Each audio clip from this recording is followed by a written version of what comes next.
Ninja Gaiden 2 Black. Honestly, I wasn't expecting this, and definitely not this year. And yet, here we are, with Team Ninja boldly declaring it to be the definitive version of Ninja Gaiden 2. That's a statement that demands attention. The moment I heard it, my eyebrows shot up, and I know I was not the only one. Why?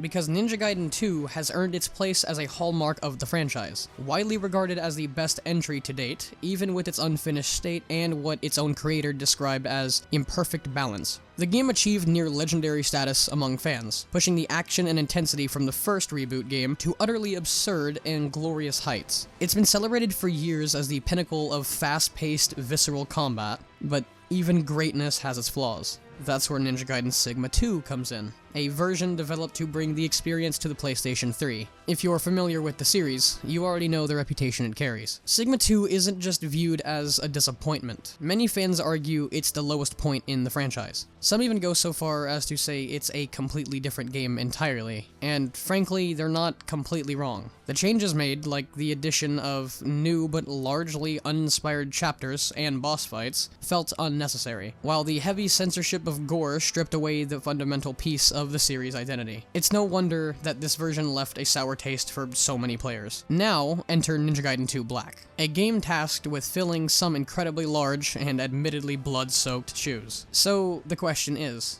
does it succeed? Can it truly call itself the definitive edition? Well, that's what we're about to find out. First, this is only going to be a small version of a much larger deep dive and autopsy of the entirety of Ninja Gaiden 2 Black to come in the future. Ninja Gaiden is a passion of mine, and Ninja Gaiden 2 in particular holds a special place in my gaming journey. I'm planning a full autopsy of 2 Black, and that will entail an in-depth look that will leave no detail overlooked. I'm going to completely tear the game apart. Secondly, there's something I'd like you to stick around for, if you don't mind, because I've got something pretty exciting to me that I'd like to share later on that ties directly into this entire idea. Trust me, it's worth it. This game is, quite simply, awesome. Of course, like any game, it has its fair share of issues and flaws. No game is perfect, after all, but let's be real. That's not an excuse for the developers to skimp on what they could have delivered with this remaster. Still, we should count ourselves lucky that it even got made, right? Before we dig into the shortcomings, though, let's take a moment to appreciate the good, because there is plenty to talk about.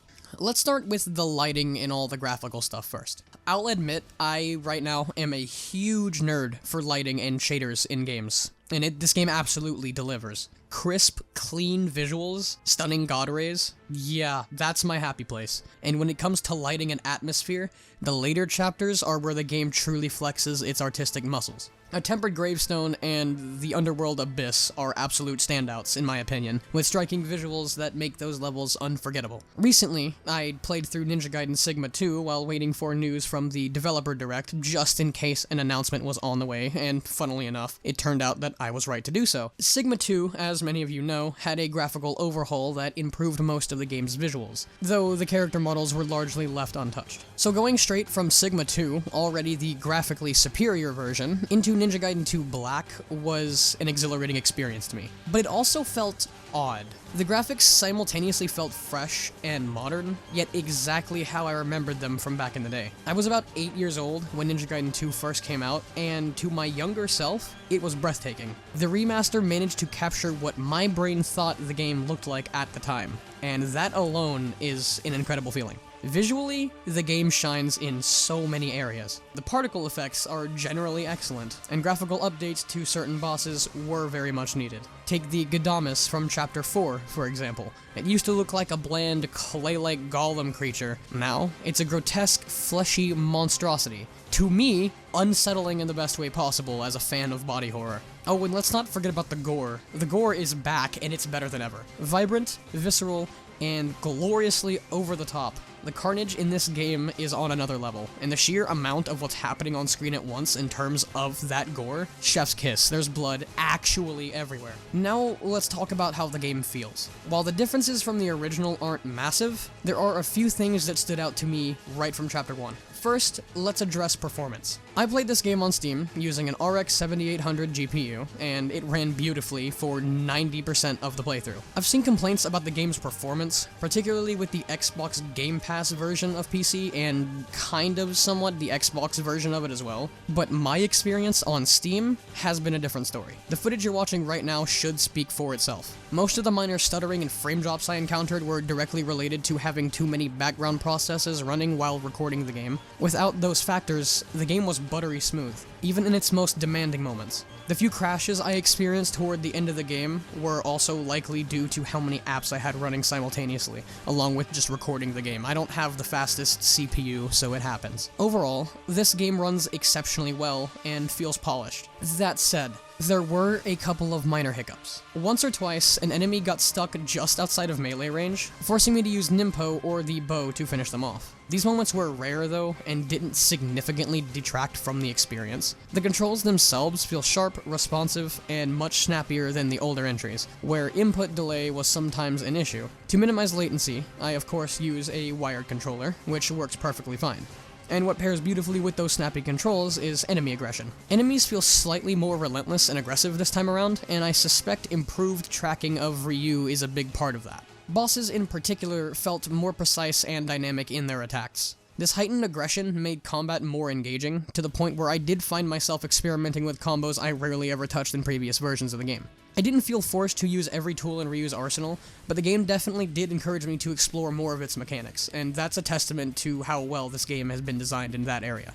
One of the standout features of Ninja Gaiden 2 Black is its decision to include the original weapon upgrade system. This alone feels like a triumph. In Sigma 2, upgrades required no essence to apply, but were restricted to one per chapter, which severely hampered the sense of progression. Essence, a vital currency in the original, became half useless in Sigma 2 because of this change. Thankfully, 2 Black went back to the tried and true method, allowing players to buy upgrades freely. If you're skilled enough, or just really determined, you can fully upgrade the Dragon Sword by Chapter 3, with the exception of the Dragon Eye, naturally. This approach makes the progression feel more rewarding, giving you that extra edge in combat when you earn it.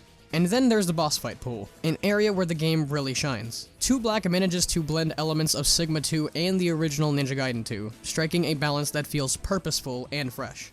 Gone are the statue boss fights and the infamous Death Worm, thankfully, and the double Quetzalcoatl boss fights have been replaced with the Dark Dragon. Yes, the Dark Dragon.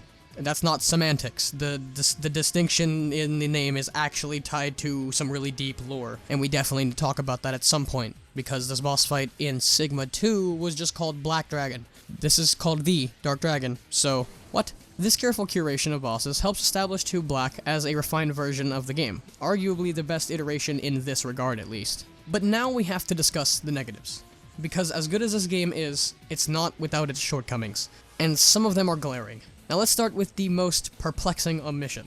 There's no New Game Plus. This one really threw me for a loop, because New Game Plus has been a long-beloved feature in the series, giving players a reason to replay the game while retaining their hard-earned upgrades and gear. Why it's missing here is anyone's guess, but it's a baffling choice. On top of that, the game is oddly lacking in costumes. There are only 4 total for Ryu, including the default Black Falcon outfit, and there's a couple for the other characters as well. Fan favorites like the Red Falcon and the Sigma 2 Hayabusa costume are completely absent. Considering how much 2 Black borrows from Sigma, it's strange and disappointing that at least the Sigma 2 Hayabusa outfit didn't make the cut. And then we have the Trials of Valor, or rather, the lack thereof. Their exclusion is a missed opportunity. These side challenges weren't necessary for progression, but they did add depth to the experience and rewarded players with worthwhile perks for completing them, usually. With 2 Black borrowing the enemy spawn patterns from Sigma 2, the Trials could have compensated for the reduced enemy count while providing some exciting, high-stakes battles. Which brings us to the issue of enemy count itself, a topic that's been a sticking point for fans over the years. Personally, I don't find the smaller enemy waves to be that much of a deal breaker, but I understand the frustration. In the original Ninja Gaiden 2, certain sections, especially near the end of the game, like a tempered gravestone, went all out with relentless waves of enemies, creating a thrilling, chaotic spectacle. That relentless pace is dialed back in 2 Black, and while it doesn't ruin the game for me, it's something many fans miss dearly. Ultimately, the issue with Ninja Gaiden 2 Black is a mix of major oversights and minor personal nitpicks, depending on who you ask. But the absence of features like New Game Plus, fan-favorite costumes, and the Trials of Valor is significant enough to give some players pause. These aren't just little inconveniences, they're missed opportunities that could have made the game feel complete and justified its claim as the definitive version of Ninja Gaiden 2. For some, these omissions are enough to skip the game entirely, which is a shame because the core experience is still fantastic. But as we've seen time and time again, small details can make or break the perception of a remaster, and 2 Black is no exception. Let's take a moment to address the community and discord surrounding Ninja Gaiden 2 Black. No, this isn't going to be a negative tirade like you might expect. Instead, I'll be taking a neutral stance. There's no denying that Team Ninja could have done better with the remaster. That much is clear. But at the same time, it's worth acknowledging that we're at least playing something new. Well, kind of new. Can we even call a remaster new? It's a philosophical question at this point. What we're really playing is a refined Ninja Gaiden experience that, to me, still looks and feels modern. Yes, it's undeniably lacking in content, and that's what fuels much of the criticism. But for me, the gameplay and the visuals are what matter the most in Ninja Gaiden, and in those areas, 2 Black delivers. At its core, Ninja Gaiden has always been about the visceral thrill of controlling Ryu Hayabusa, donning his legendary Black Falcon suit and cutting down hordes of enemies with precision and style. At least the 3D series has been that. That's where the magic lies. The extra content, costumes, bonus modes, and the like was never what drew me in, though it was enjoyable. It's the test of valor, in my opinion, that truly epitomize peak Ninja Gaiden. Those challenges threw wave after wave of enemies at you, pushing your skills to the limit. They were grueling, they were rewarding, and they were essential. Their absence in 2 Black stings the most for me because that's where the franchise's identity really shines in my opinion, when it's chaotic and overwhelming. But without most of the stuff they left out, I can confidently say that no, this is not the definitive version of Ninja Gaiden 2. At least, not yet. All hope isn't lost, thankfully. Team Ninja has announced updates, one that's already went out that was around 300 megabytes, that fixed a glitch where the game would not allow progression after the defeat of certain bosses. The next of these bigger updates arrives mid-February, and I'm cautiously optimistic. The mid-February update seems promising for the inclusion of New Game Plus, because they're gonna add additional content and there's a lot of people thinking that it's possibly a New Game Plus, or possibly some costumes. And if this is the case, and they're planning to roll out additional content or improvements, this game could eventually become the definitive version we've all been hoping for.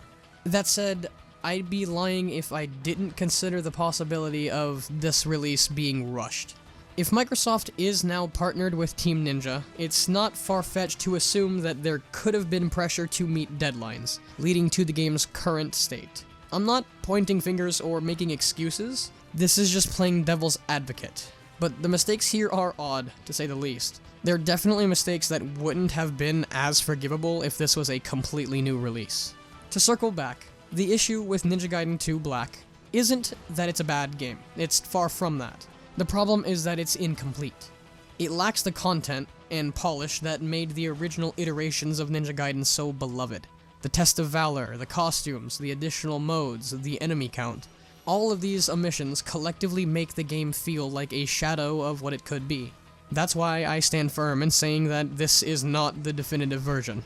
And let's be honest, this issue isn't unique to Team Ninja, unfortunately. Ninja Gaiden 3, anyone?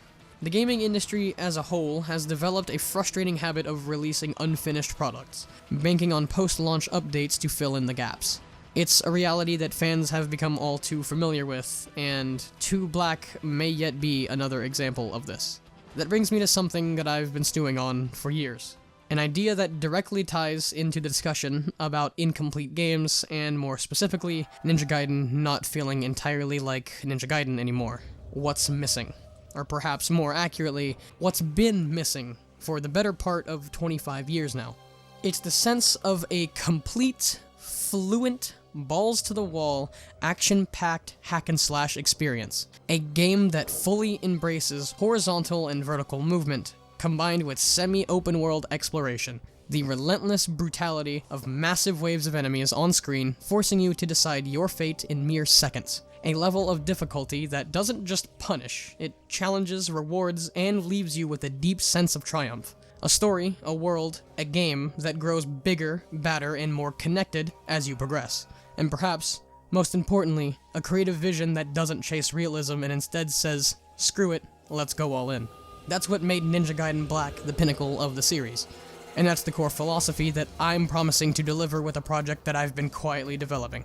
So help me God, I want to change the game, literally, for people like me and the hack-and-slash action game community. We live in an era where too many video games feel half-baked, rushed, or entirely risk-adverse. I want to create something that breaks that mold. Now, I know what you're thinking. Wow, Doc, that's a bold claim. And you're right, it is. But I've had years to refine this vision, to lay the foundation for a game that could stand shoulder to shoulder with Ninja Gaiden Black and the original Ninja Gaiden 2. This isn't just a dream, it's a promise. I won't reveal too much just yet, for obvious reasons, but I'll share what I can. This game will be a hack and slash at its core, but just with enough innovation to carve out a unique subgenre. Think of it as an evolution of the elements Ninja Gaiden excelled at, especially movement. I loved the swiftness of Ninja Gaiden 3 Razor's Edge, so I'll borrow a page from that playbook while expanding on what the series could have done with its movement systems over time. The game will focus on a central protagonist, supported by a rich cast of characters. While it will place more emphasis on storytelling than Ninja Gaiden Black, it won't fall into the trap of being intrusive like Ninja Gaiden 3 was. The world will be interconnected, giving you the freedom to explore any area, provided you've earned access through progression, and most importantly, the game will ship as a complete experience. I also do not believe in overcomplicating things for the sake of it, but I do believe in delivering something that is rich with content. For this, I'm drawing inspiration from not only the Ninja Gaiden series, but also from titles like Halo, Dark Souls, Nier Automata, and The Elder Scrolls, borrowing elements like exploration, modes, and difficulty to create something truly unique. The result? A blend of ideas that I genuinely believe will feel fresh, engaging, and, above all else, fun. This is more than just a game idea, it's a call to action, a rallying cry to break away from mediocrity, to take risks, and to create with heart, vision, and passion like games used to be. This project isn't something you'll see soon, of course. There's an incredible amount of work that needs to go into this, especially as one person. But this is my way of getting the word out. I already have a team of like-minded individuals behind me who share my love and ambition for this, but we're always open to others who want to join the journey. My goal is to reignite progress where it has stagnated. I know the odds. Without the backing of a AAA studio or a big publisher, this seems next to impossible, especially with as little of a following as I have. But who says dreams can't become reality? In fact, you've likely already seen a small piece of this dream, a rough concept, subtly present in nearly every video I've made, and as my channel's banner. While unrefined, and very, very far from being finalized, it represents the mood and tone of the game in at least one of the areas that will appear in the final product. Let me paint the scene of exactly what you're looking at. A dense, rainy forest with a faint, tropical undertone. The rain pours steadily, and the overcast skies let slivers of sunlight pierce through the thick canopy of trees. Scattered throughout this landscape are wisps, souls adrift wandering here, waiting for someone to listen or set them free. But something is off. What would normally feel serene and inviting carries an undercurrent of unease. Cracks, both literal and figurative, fracture the environment, barely perceptible, yet enough to herald the wisp's disappearance. Those that remain slowly fade, becoming shadowy echoes of themselves, whispering their final words into eternity. This visual is just a beginning, and that summary is just kind of an idea of what is in store. The art style isn't set in stone, it's just currently more realistic to help me visualize the atmosphere and what I really want to make the game look like, and it will evolve.